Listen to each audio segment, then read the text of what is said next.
on. It's our interview? Oh, it's nice to see you, by the way, yeah. Oh, yeah, nice to see you too.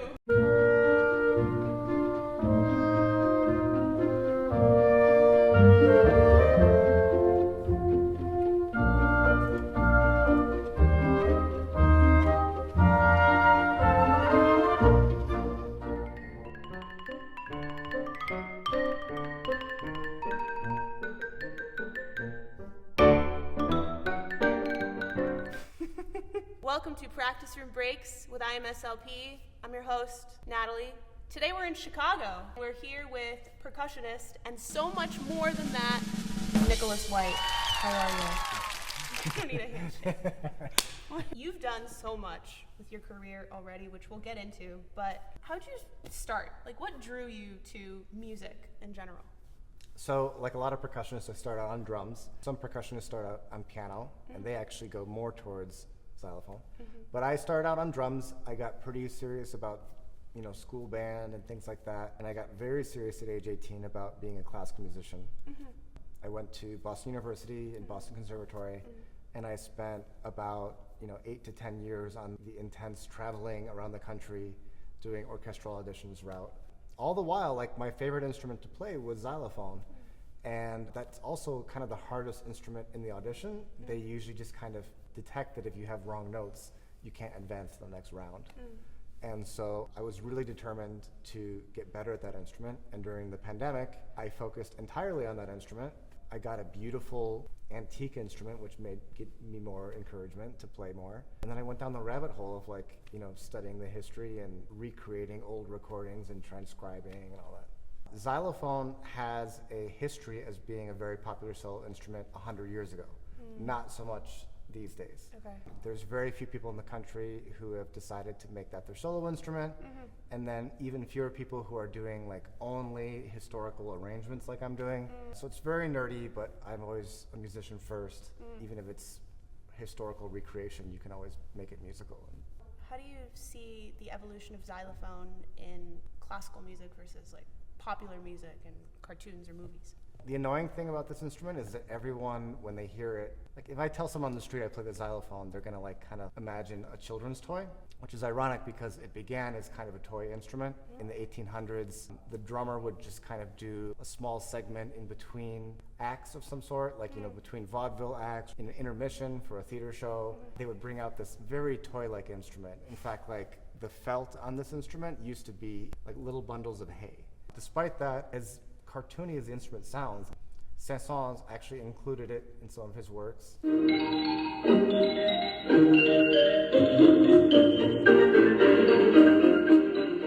And so it made its way into classical music, but also it made its way into entertainment through recording.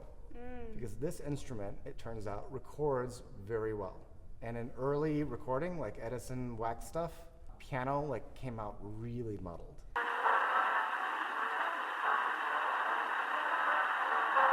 You could only record instruments that recorded well. And so piccolo was popular, banjo was popular, very clear higher voices were popular, and xylophone took off, recorded perfectly.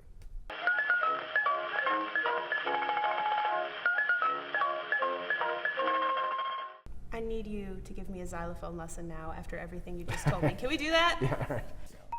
Nice. All right, so let me show you how to hold these.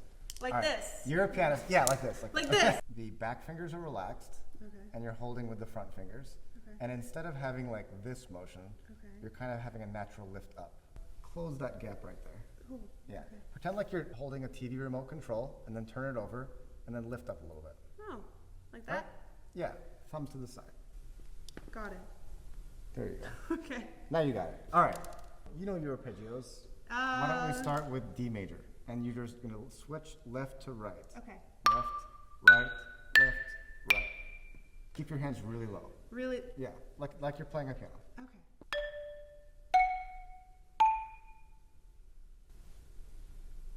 Oh. Nice. With this instrument, you always have to hit right in the center of the bar.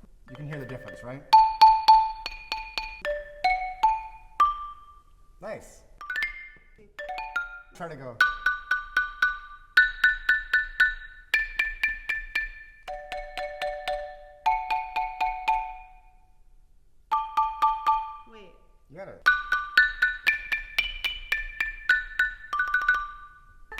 Got it. Very nice. So you're learning that this instrument doesn't sustain, and the only way you can sustain is by going.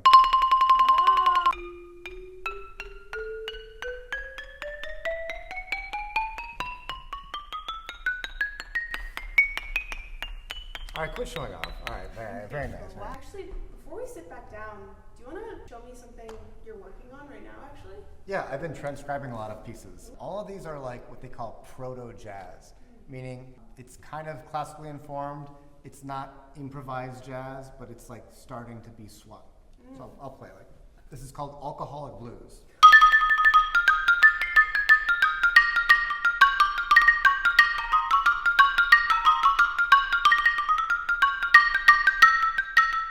It's not full swing, it's like half swung. This one's straight time, but it's called Fluffy Ruffles.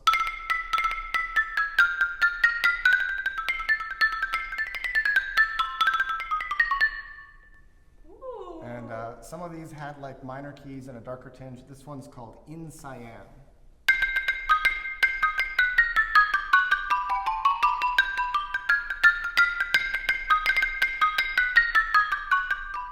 Wow, those sound like their titles. As I mentioned at the start of your interview, you are a percussionist and so much more.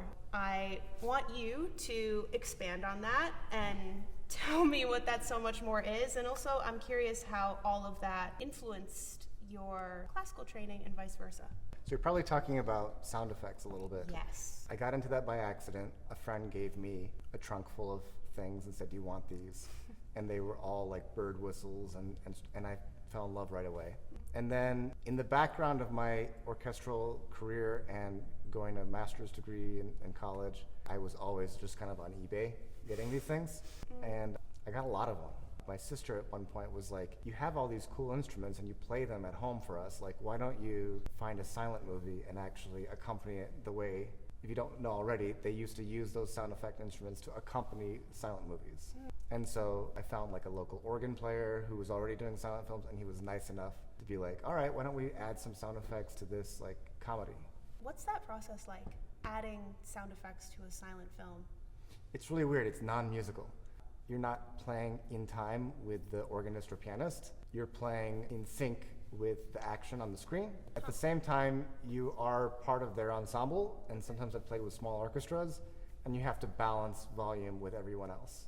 I would say the most annoying thing about sound effects is you want to do a sound effect, but you don't want to be intrusive to the classical music going on. And you have to really be a considerate player to not have like an obnoxious car horn like at a wrong moment or something. You're added on to their music, and so you have to be considerate not to be like fired right away. And I'm assuming that it's quite the process to select these particular instruments for the silent film. I want to know how you select these instruments, and maybe you can give me a little bit of background on some of these historical instruments. It was the percussion companies that started to make the instruments for silent film. They were already starting to add them in the 1800s as kind of like a new novelty thing.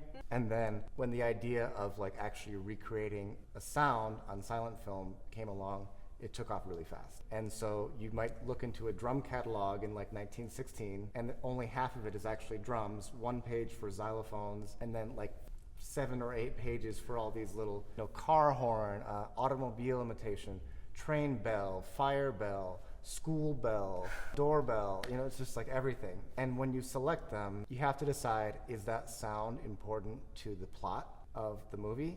Because it's not like modern day where you just replace every single sound. A good example, if 2 lovers are embracing and there happens to be a bird in the background, you're not going to be blowing on a bird whistle. Like, Why that's not? not important. And that's actually a complaint from a magazine article in like 1912. Really? That specific scenario. If there's like an impactful moment of a train crashing into a house, you got to make that sound. Can't be a bird whistle. Yeah.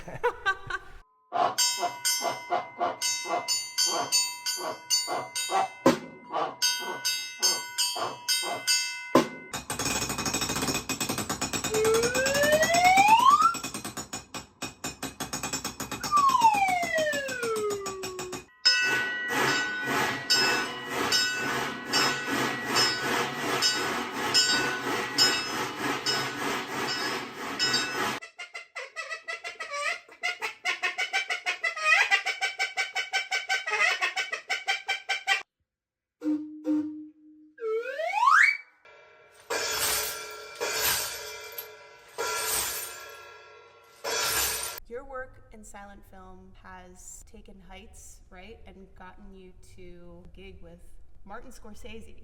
Yeah. Tell me about that. That's wild. They had a scene that wasn't silent film, it was old radio days. And they also used sound effects in their own way. So they were Google searching sound effects and they found all my stuff and they messaged me about renting it all. It was funny because all of a sudden, as soon as I got involved, every other producer was calling me at random times during the day and leaving voicemails. I eventually told them that you can't have the stuff unless I'm playing it. I'm actually the best person to play it because I can't really teach someone to play it well in 4 days. And they immediately said, okay, let's get Marty's approval. Send us photos of you, like from every angle, and ideally in the next half an hour, text that to us and we'll show them to them.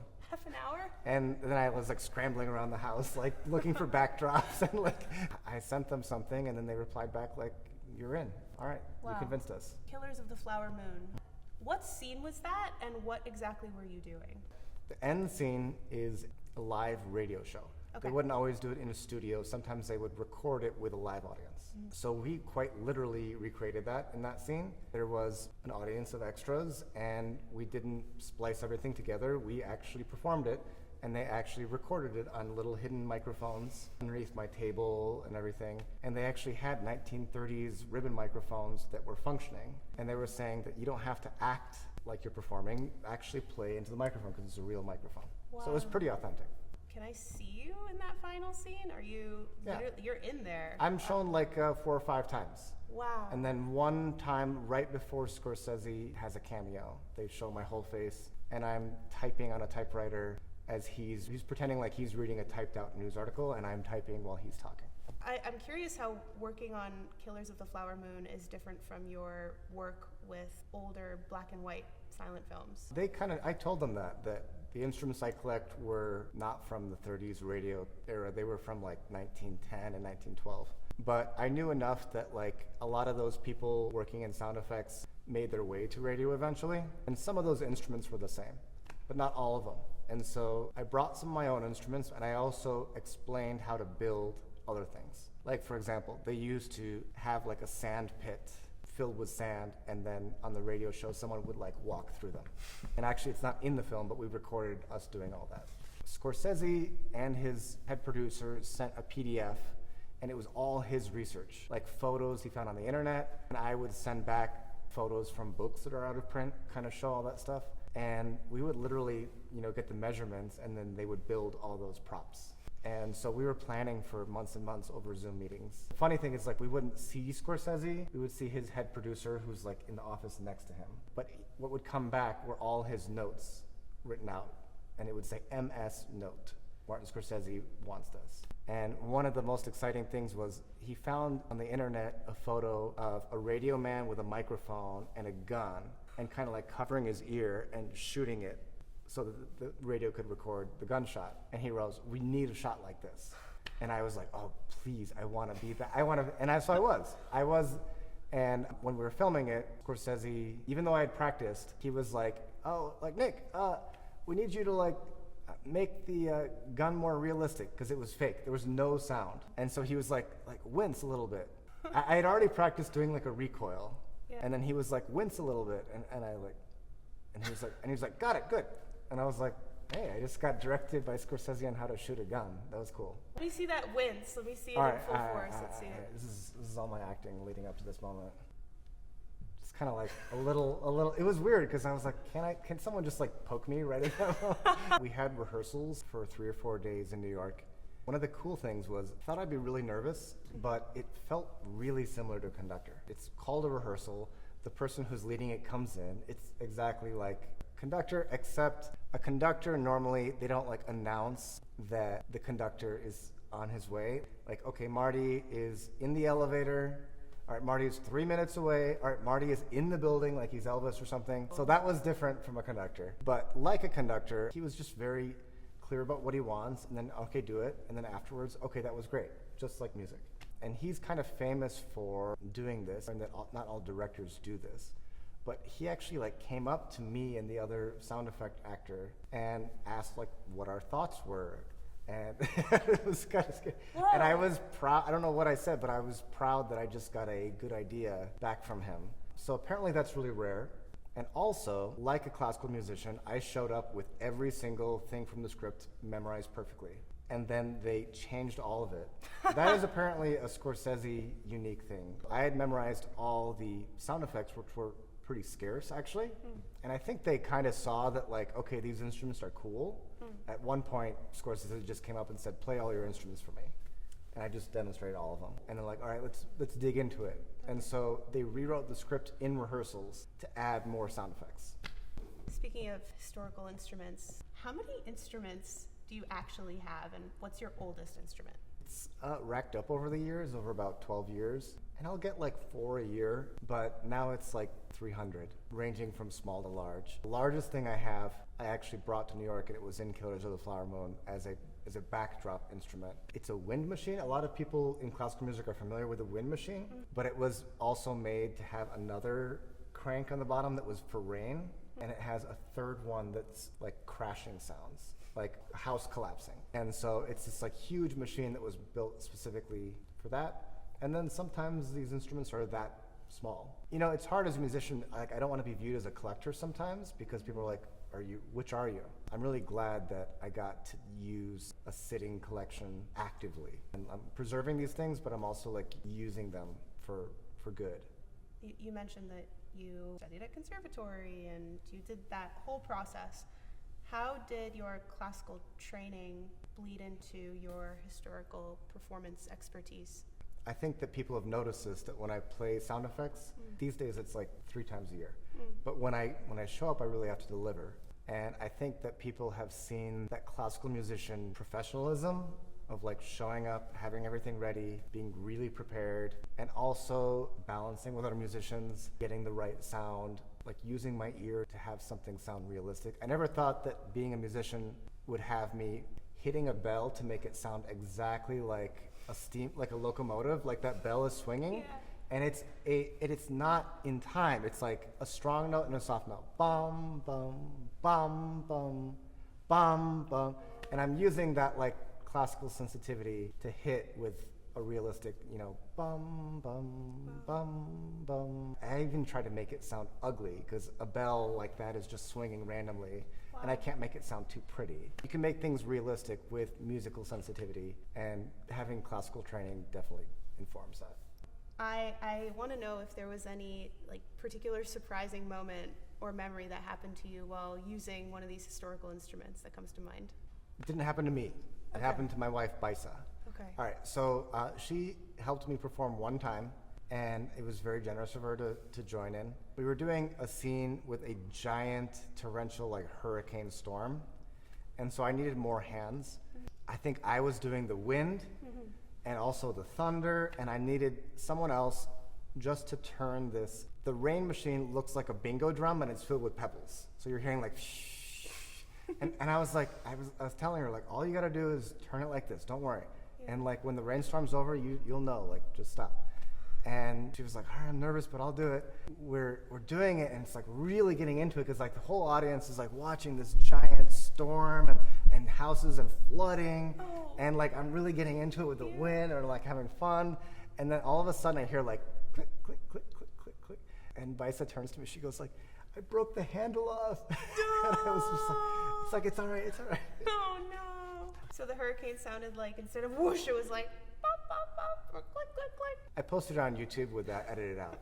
Okay. I just had like rain constantly going. It was on a loop.